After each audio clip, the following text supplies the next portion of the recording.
지난 2016년 알파고와 이세돌 구단의 대국 이후 모두가 인공지능을 이야기했던 것처럼 2017년 암호 시장의 기록적인 성장 이후 모두가 암호화폐와 블록체인에 관해 이야기하기 시작했어요. 몇 년 전까지만 해도 비트코인이나 암호화폐라는 말조차 대부분의 사람들에게는 생소했고 들어봤다 해도 그저 그 코인? 어디에 써? 하는 정도로 여겼을 뿐이었어요.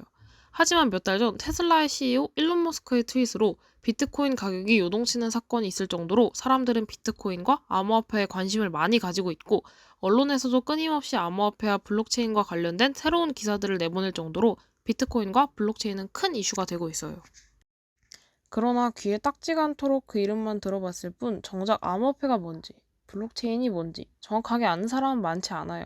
비트코인을 하는 사람은 많을지라도 여전히 대중이 느끼기에는 블록체인이 내 삶에 어떤 도움을 줄 수 있는지 와닿지 않는 사람이 더 많을 거라는 뜻이에요. 그래서 저희가 이 영상에서 왜 블록체인이 전문가들 사이에서 제2의 인터넷 혁명이라고 불릴 정도로 평가받는지와 블록체인이 뭔지 궁금해하는 사람들을 중점으로 이해하기 쉽게 설명해 보려고 해요. 블록체인이란 양방향 파일 전송 시스템인 P2P 방식을 기반으로 하여 소규모 데이터들이 체인 형태로 무수히 연결되어 형성된 블록이라는 분산 데이터 저장 환경에 관리 대상 데이터를 저장함으로써 누구도 임의로 수정할 수 없고 누구나 변경의 결과를 열람할 수 있게끔 만드는 기술이에요. 이렇게 말하면 약간 이해하기 어려우시죠? 쉽게 말해 내가 비트코인과 같은 가상화폐를 거래할 때 모든 거래 기록들이 블록 단위로 생성되는데 이때 블록 단위로 생성된 기록들은 시간 순으로 연결되어 있고 여러 장소에 분산되어 저장할 수 있어요. 이 기록들은 내 컴퓨터뿐만 아니라 나랑 거래하는 여러 명의 컴퓨터에도 동시에 똑같이 저장되는 거예요. 즉, 모든 사람이 똑같은 통장 사본을 가지고 있는 거라고도 할 수 있겠네요. 따라서 추가적인 거래와 같이 데이터에 어떠한 변동 사항이 생기면 사본을 가진 모두에게 동시에 업데이트돼요. 즉, 이 장부가 자동으로 업데이트되는 묶음인 블록이 체인, 즉 연결이 되어 있다는 의미에서 블록체인이라고 불러요. 현대사회에서는 현금보다 금융기관이 보증하는 통장이나 체크카드 및 신용카드 같은 형태의 화폐인 전자화폐가 가장 많이 쓰여요. 전자화폐는 우리가 쓰고 있는 원화 중 물리적으로 실제하는 것이 아닌 숫자들일 뿐이지만 은행이라는 중앙기관이 가치를 보장해서 전자화폐는 중앙은행에서 발행하는 현금과 동일하게 법적으로 가치를 보장받아요. 즉 은행이 모든 장부를 관리하는 방식이죠. 하지만 블록체인을 기반으로 한 암호화폐는 이들과는 개념이 달라요. 암호화폐와 나머지 화폐들의 가장 핵심적인 차이는 화폐를 관리하는 중앙기관이 없다는 거예요. 암호화폐는 중앙기관이 아닌 네트워크 참가자들의 합의가 가치를 보증해요. 즉 분산화된 장부를 통해 투명한 거래 내역을 유지한다는 뜻이에요. 그렇다면 이 블록체인은 왜, 그리고 어떻게 만들어졌을까요? 현대사회에서는 은행이 신뢰를 보증하는 전자화폐가 가장 많이 쓰이는데 굳이 왜 누가 제3자의 개입이 없는, 누구도 통제권을 갖지 않는 이 화폐 시스템을 만들었을까요? 미국의 금융기관들은 돈을 갚을 능력이 없는 사람들에게 수년간 위험한 대출을 해주었고 이때 금융기관은 역대 최대의 수익을 올렸어요. 하지만 많은 사람들이 돈을 갚지 못한 채 파산했고 이에 대한 여파로 많은 은행들이 파산 직전까지 내몰렸어요. 미국의 정부는 이러한 상황을 극복하기 위해 지난 2008년 양적 완화 정책을 펼쳐 무지막지하게 돈을 찍어내면서 적자를 메꾸려고 했어요. 그러나 화폐량이 증가함에 따라 자연스럽게 화폐 가치도 떨어지면서 금융위기가 닥쳤어요. 그렇게 미국 은행들이 줄줄이 파산한 지 몇 주 뒤인 2008년 9월, 사토시 나가모토라는 익명의 개발자가 은행과 같은 금융기관은 보안 문제에 취약하며 파산의 위험도 있는 기존 금융 시스템을 부정하는 9페이지짜리의 논문을 공개했어요. 그 논문에서는 바로 제3자의 개입 없이 누구도 통제권을 갖지 않는 화폐 시스템을 만드는 방법을 설명하고 있어요. 즉, 은행의 역할을 블록체인이라는 기술로 대체할 수 있다는 것이었죠. 이렇게 사토시는 금융기관과 같은 제3자의 개입 없이 디지털 데이터를 수정이나 복사같이 위조가 없고 화폐의 본질인 신뢰를 안 깨지게 하는 방법으로 블록체인이라는 디지털 장부를 만들어서 은행의 기능을 대체하는 것을 제안했어요. 그런데 익명의 개발자인 사토시는 지난 2010년 벼랑간 잠적해버렸어요. 하지만 블록체인 기술과 비트코인이 점점 알려지면서 사토시의 뒤를 이은 개발자들과 이것을 지지하는 커뮤니티가 생겨나면서 블록체인 관련 기술은 그의 부재 속에서도 계속해서 개발되어 가고 있어요. 높은 보안성과 투명성을 자랑하는 블록체인의 비법은 무엇일까요? 블록체인의 암호화 기술을 책임지는 함수를 해시 함수라고 하는데요. 이 해시 함수를 이용해서 정보가 기록되고 블록체인 생태계가 유지됩니다. 그렇다면 해시 함수란 무엇이길래 블록체인의 암호화 기술을 책임질 수 있을까요? 해시 함수 해시는 어떤 데이터를 고정된 길이의 데이터로 변환하는 것을 의미해요. 해시 함수를 거치면 원본 데이터를 알아볼 수 없도록 문자열로 변환이 되는데 해시값을 이용해서 원본 데이터를 복원할 수 없다는 특징을 가지고 있어요. 또한 아주 작은 변화만 있어도 전혀 다른 해시값이 나오기도 하기 때문에 원본 데이터의 사소한 변화도 아주 쉽게 확인할 수 있어요. 해시 함수 덕분에 블록체인의 내용은 공개적이어서 누구든지 쉽게 볼 수 있긴 하지만 데이터 하나를 바꾸려면 짧은 시간 안에 이 데이터를 함께 공유한 사람들의 것까지 바꿔야 해서 블록체인을 사용한 사용자들의 컴퓨터 데이터의 위조나 변조는 어려워 블록체인은 높은 보안성을 자랑해요. 그렇다면 블록체인의 장점과 단점은 무엇일까요? 먼저 블록체인 기술의 장점에 대해서 설명해 볼게요. 먼저 첫 번째로 블록체인은 보안성이 좋아요. 네트워크에 참여한 모든 인원이 거래 내역이 기록된 장부를 공유하기 때문에 장부가 위조될 가능성이 희박하고 블록에 기록되는 거래들은 한 번 작성되면 수정이 불가능해요. 그래서 장부를 위조할 경우 이전 블록에 기록된 모든 기록을 수정해야만 위조가 가능하기 때문에 현실적으로 데이터를 변조하고 탈취하는 것은 불가능해요.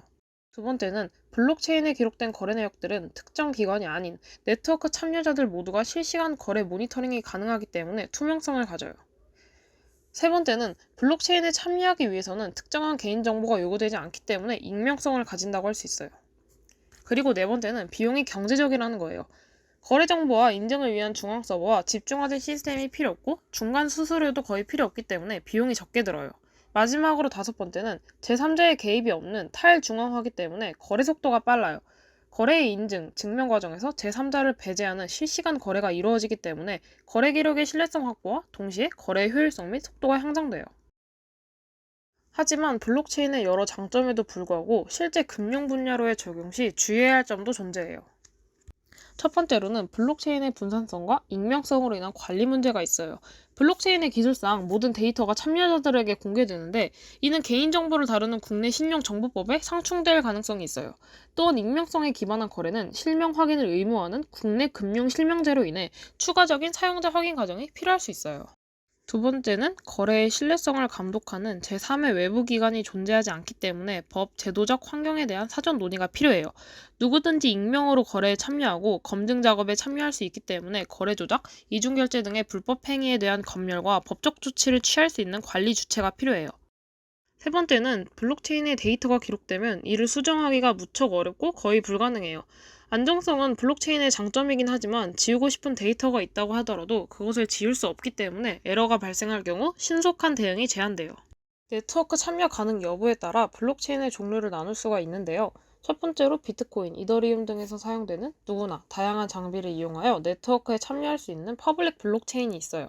퍼블릭 블록체인 네트워크에 참여하는 개별 컴퓨터를 노드라고 부르는데 각 노드들은 블록체인에 저장된 데이터를 복사하여 저장하고 새로운 블록의 생성에 참여할 수 있고 언제든지 자신의 컴퓨터의 네트워크 접속을 차단함으로써 자유롭게 탈퇴할 수 있다는 특징이 있어요. 퍼블릭 블록체인의 경우 참여자들의 컴퓨터 사용에 따른 전기료 등 운영 비용을 감당할 수 있도록 암호화폐를 발행하여 보상해요. 따라서 암호화폐는 블록체인 네트워크를 유지하기 위한 필수 사항이라고 할 수 있어요. 퍼블릭 블록체인은 많은 사람이 참여하기 때문에 투명성과 보안이 강화되어 있다는 장점이 있지만 모든 네트워크의 동기화가 필요하기 때문에 속도가 느리고 악의적 목적을 가진 해커도 접근이 가능하다는 단점이 있어요. 두 번째로는 미리 정해진 사람들만 참여할 수 있는 프라이빗 블록체인이 있어요. 프라이빗 블록체인의 합의 과정에 참여하려면 사전 승인이 필요해요. 그 과정에서 신원이 모두 밝혀지기 때문에 익명성은 없고 시스템 전체를 관리하는 중앙 관리 주체가 존재하기 때문에 이 주체가 참가자의 범위를 결정해요.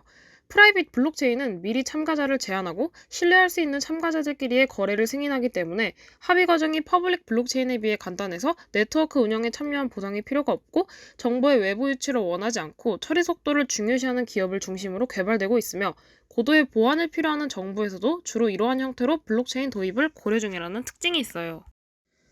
신뢰할 수 있는 허가받은 소수만 참여할 수 있기 때문에 기밀성이 강화되어 있고 속도가 빠르지만 일부 중앙화가 되어 보안성이 낮아질 수 있다는 단점이 있어요. 그렇다면 이런 블록체인은 어느 부분에서 활용할 수 있을까요? 신뢰성 및 안정성을 바탕으로 물류, 유통, 보안, 의료, 금융 등 많은 부분에서 한국을 포함한 여러 국가들이 블록체인을 도입하고 있어요. 그 중에서도 스티밋이라는 곳은 SNS를 운영 중인데 글을 게시해서 추천을 많이 받으면 보상이 지급되는 서비스를 하고 있어요.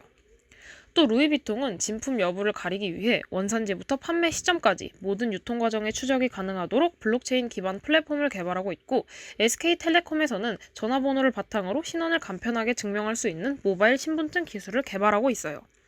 블록체인으로 평생 진료받은 내역을 정확하게 저장할 수 있어 중복 검사를 방지할 수 있고, 언제, 어떤 진료를 받았는지 체계적으로 관리할 수 있어요.